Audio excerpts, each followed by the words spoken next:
నేను మొన్న సభల్ని చెప్పిన విద్యార్థి సంఘాలు ఎవరన్నా కొట్లాడితే ఫీజు రియంబర్స్మెంట్ వస్తుంది, విద్యార్థి సంఘాలు ఎవరైనా కొట్లాడితే స్కాలర్షిప్ వస్తుంది, కొత్త కాలేజీలు వస్తాయి. కానీ మన విద్యార్థి సంఘానికి ఉన్న యొక్క గొప్ప చరిత్ర ఏంటంటే మనం కొట్లాడితే ఏకంగా రాష్ట్రమే తెచ్చుకున్నాం. మనకున్న చరిత్ర అది ఆషామాషి కాదు. ప్రాణాలు త్యాగం చేసి ప్రాణత్యాగాలు చేసి కుటుంబాల సైతం కూడా పక్కలో పెట్టి తెలంగాణ కోసం జై తెలంగాణ నినాదాన్ని చెప్పిన రాంది చేయొద్దు రేవంత్ రెడ్డిలాగా అవుతుందని చెప్పి నరనరాన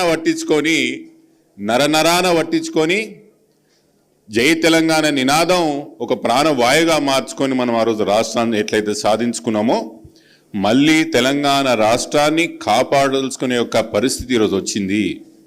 ఏడుండే తెలంగాణ ఈరోజు కేడికైంది.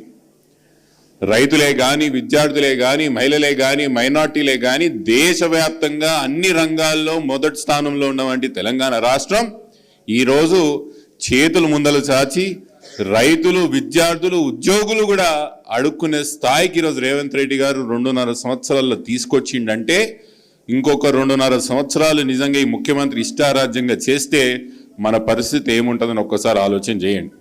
ఎప్పుడైనా ఎవరన్నా హారర్ సినిమా చూసిర్రా? హారర్ సినిమా బాగా ఎక్కువ హారర్గా ఉంటే మళ్ళీ సూండిగా ఇష్టపడతారా? రేవంత్ రెడ్డి గారి 5 సంవత్సరాలు ముఖ్యమంత్రి అయిపోయిన తర్వాత వచ్చే 5 సంవత్సరాలు కూడా నేనే అంటే హారర్ సినిమా చూసినంత భయమెత్తున్నారు నాకు. ఇప్పుడే ఇట్లా తెలంగాణ దాపరించిందంటే ఇంకో 5 సంవత్సరాలు ఉంటే ఎట్లుంటుందని ఒక్కసారి మనం ఆలోచన చేసుకోండి.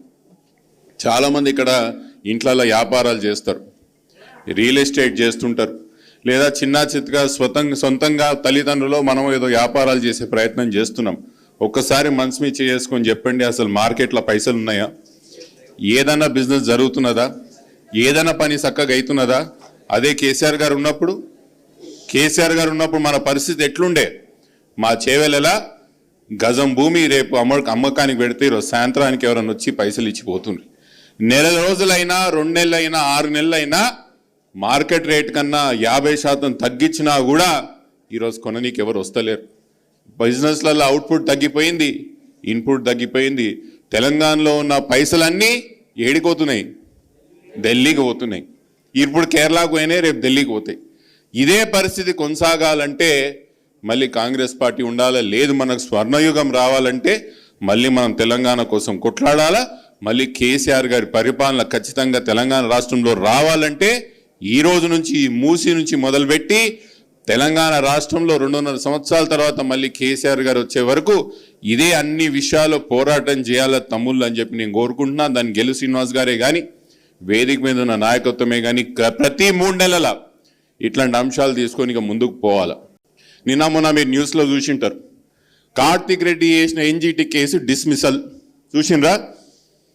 నేను మీడియా సోదరులకు చెప్తున్నా, సీఎం గారు ఆఫీస్ నుంచి ఇచ్చిన ప్రతి లీక్ అడ్డగోలుగా అట్లనే ఫాలో చేయకండి. అసలు ఏందని ఒక్కసారి ఆలోచన చేయాలి. డిస్మిసల్కి డిస్పోజల్కి ఎంత తేడా ఉంటుంది? చదువుకున్న వాళ్ళు, మీడియా వాళ్ళు. డిస్మిసల్ అంటే ఏంటి? మనం వేసిన పిటిషన్ని దీని మీద ఎటువంటి మెరిట్స్ లేవని చెప్పి కొట్టేయడం డిస్మిసల్. డిస్పోజల్ అంటే ఏంటి? మేము వేసినటువంటి కేసుని ఆమోదిస్తూ ఎస్ వాళ్ళు చేస్తా అంటారు కదా, మేము వేచి చూద్దాం అనేది డిస్పోజల్. ఏం జరిగింది? మేమేం అడిగినాం? ఎన్జీడీకి పోయినప్పుడు మేమేం అడిగినాం? ప్రభుత్వం కొన్ని అనుమతులు తీసుకోకుండా ముందుకు పోతున్నది. మూసీలో ఉన్నవంటి ఎంఎఫ్ఎల్ లెవెల్స్ ఫిక్స్ కాలేదు, ఫ్లడ్ లెవెల్స్ ఫిక్స్ కాలేదు. ఫిక్స్ కాకుండా వీళ్ళు ముందరికి ఎట్లా పోతారని మనం అడిగినప్పుడు జడ్జి గారు అక్కడ ఉన్న ఏజీపీకి ఏం అడిగిర్రు?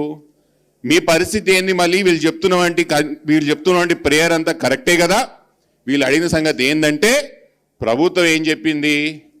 మేము ఇవన్నీ అప్లికేషన్ ఇంకో స్టేజ్లో ఉన్నాయి, ఎన్వైరన్మెంట్ క్లియరెన్సే కానీ, సోషల్ ఇంపాక్ట్ అసెస్మెంట్ స్టడీయే కానీ, లేదా వీళ్ళు చెప్తున్నట్టు ఎంఎఫ్ఎల్ లెవెల్సే కానీ ఇవన్నీ డిపిఆర్లో టర్మ్స్ ఆఫ్ రెఫరెన్స్లో పెట్టినాము, ఇవి ఖచ్చితంగా మేము చేస్తాము, చేసినాకనే ప్రాజెక్ట్ ముందుకు పోతామని చెప్పారు.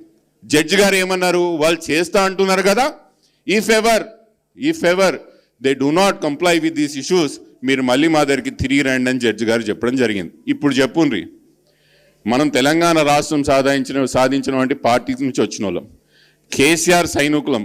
మనకి ఎంత తెలివితేటలు ఉంటాయంటే మొన్నటి వరకు అసెంబ్లీలో కూడా ఒప్పుకొని ప్రభుత్వం అసెంబ్లీలో కూడా చెప్పని విషయాలు మేము ఎన్జిటీలో ఒప్పించినామా? ఎన్జిటీ కాడ చెప్పించినామా? మీతోని మీరు చేయాల్సిన ఎంఎఫ్ఎల్ లెవెల్స్ మేము ఇస్తాము, డిపిఆర్ లెవెల్స్ మేము ఇస్తాము, అన్ని ఎన్వైరన్మెంటల్ క్లియరెన్స్ మేము తీసుకున్నాకనే ముందలు పోతామని ప్రభుత్వం ఆడ చెప్పినాకనే నా పిటిషన్ని డిస్పోజల్ చేయడం కానీ డిస్మిసల్ చేయడం జరగలేదు. ఈరోజు చెప్తున్నా ప్రభుత్వానికి, ఏ ఒక్క అంశం మీరు కోర్టుకు చెప్పింది ఒప్పుకోకపోయినా, ఏ ఒక్క అంశం మీరు చేయకపోయినా కూడా ఖచ్చితంగా మళ్ళీ మేము కోర్టుకు పోతాం. కోర్టు